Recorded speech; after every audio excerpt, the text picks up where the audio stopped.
Hello, YouTube friends. This is Aubrey from Crybaby's Sentimental Homestead.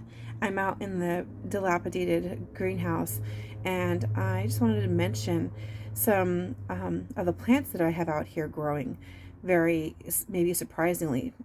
This is a yucca plant. I planted from seed I got many years ago, and this is also banana yucca, and this is also banana yucca. And we're in Washington State, Pacific Northwest, Zone 8. Some say A, some say B. We're kind of in a pocket that seems to be a little bit warmer than the area around us.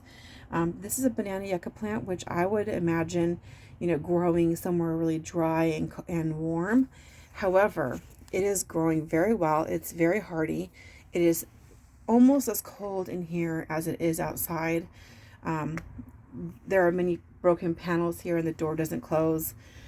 The bottom of the doorway is completely exposed to the cold air. So it's almost as cold in here as you would find in 8A or 8B.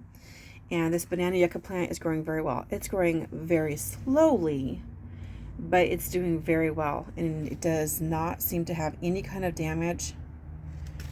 None of these do. Okay. Does not seem to have any kind of damage. And there's another one over here in that corner.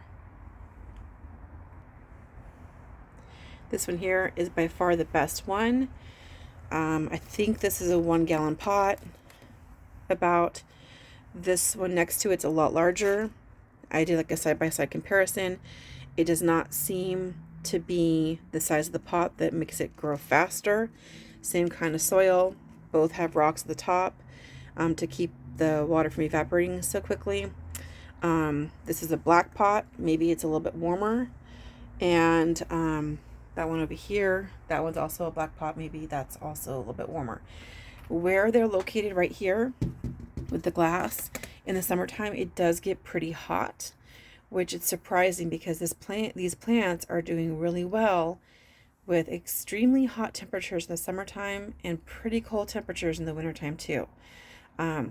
These survived when we got down to like 6 degrees Fahrenheit, and I lost my cold hardy avocado tree that winter. It got down to 6 Fahrenheit, and these survived. The texture here is very rigid and kind of sharp on the ends. It's a beautiful plant. It looks kind of like a succulent, but it's not succulent. It's really rough. It's a really neat plant.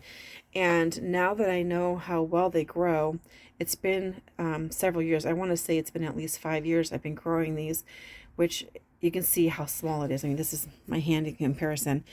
Like 5 years of growth, it's not very big. The reason I planted it was because I was kind of binge watching these shows about like wild survival outdoors and things like that. And there are some gentlemen who were camping out and eating just whatever they could scavenge and find.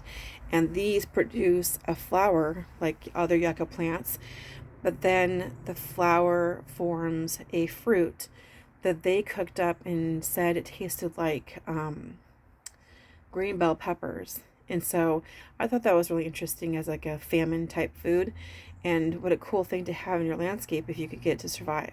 So when I got these were just seeds I got, I want to say, from someone on eBay. And I planted them, had a very good germination rate. They've been growing very slowly, but every time every year they're getting bigger. So they're continuing to grow. They almost look like a fake plant. They're doing very well out here. Like where everything else is like dying back, like these little peppers are obviously, they're done. I've got, all different kinds of things out here that are just, going dormant because it's fall going into winter. It's not pretty. This is not when people make a lot of these types of videos to show off what's going on in the garden because it looks terrible. We've got some bindweed. Don't like this. One thing about bindweed is very easy to get rid of. And I just toss it to the top rack, which I call the rack of death, because in summertime it gets so hot up there, nothing survives. So I toss my weeds to the top shelf. And then, of course, you've got some hens and chicks, which do lovely. As soon as you take one of these and put them into one of the babies, put it into a pot, and it will just make its own cluster of beautiful succulent plants. These, if you take really good care of them, will get really large. I had one that was as large as a dinner plate.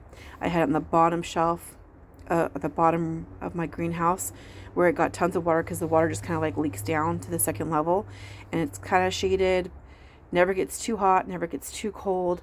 If you baby it like that, they get huge and very green. When they're more exposed to like severe temperatures and kind of shock, they turn this really pretty red pink, which is actually like a sign of stress, but it's beautiful. Stress makes us beautiful. And I love these out here. So for greenhouse plants, the hens and chicks do lovely.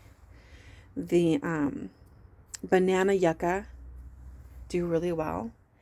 And so both of these plants actually provide food, because the banana yucca provides the fruit that's like, tastes like bell peppers apparently. It's obviously has not happened for these plants yet because they are younger.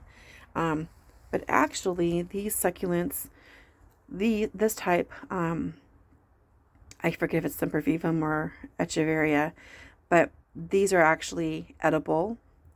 They call it house leek, is a nickname for these, common name. And there's all kinds of cool stories about hens and chicks. There is a Viking story about them, that Thor, there's the whole thing about the gods, and if you plant them near your house and your roof, that it will prevent you from getting your house struck by lightning, right? The truth of the story, obviously, they're not going to protect your house from being struck by lightning, but they could protect your house back in those days. They plant them all around their roofs and everything. If your house is to catch on fire, these are so succulent that they don't burn very well. So they would inhibit the spread of wildfires. So this is really good if you're trying to plant where it's crazy how tolerant they are. You could plant them in an area that gets a lot of water, an area that gets almost no water, and they practically grow anywhere with just a very small amount of soil, even in the worst soil. Even if, like I said, if you really baby them, give them really good soil, good water, good temperature, not too much fluctuation in temperature, they will get huge. These are much smaller, but I've had them, like I said, larger than a dinner plate if the conditions were met. They're very succulent. They are a famine food, apparently, called house leeks, if you want to look up more information about them.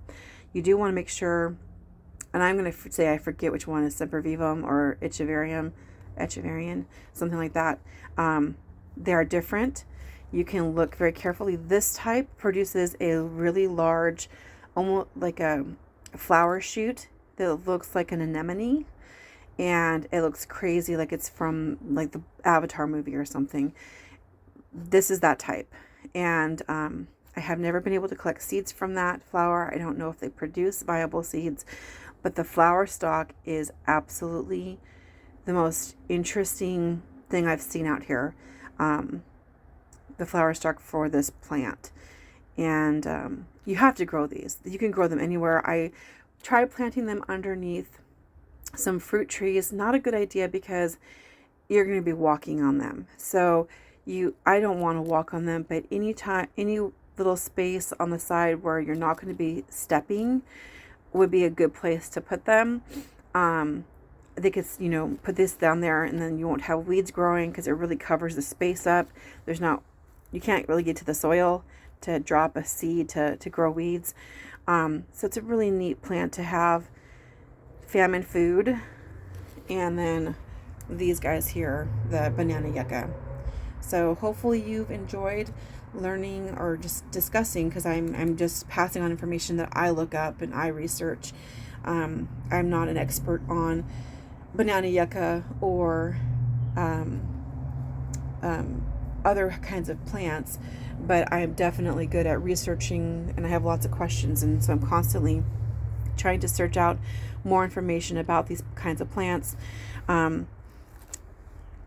I never had to buy these. I had a friend who gave me some, and I had some generous people in the community who gave me a few. And I've given just tons and tons away, hundreds of these away during plant shares. Um, I look forward to when these produce seeds, because then I can do the same thing with those as well. But anyone can grow these plants. You can forget them for months on end. There were times when I just couldn't get out here because I work full time. And even with very little care and almost 99% neglect, they will survive. And it's really reassuring when you're in the midst of fall, when it gets really dark early, like 5 o'clock, it's dark here in the wintertime. And there's not a lot of, annuals aren't growing. And so you come out here and you're like, wow, even though, it's the rat race and I'm so busy all the time, I can come out here and I can see something growing. And you can see, like, I've tucked some in to this planter on the side, tuck some more over here.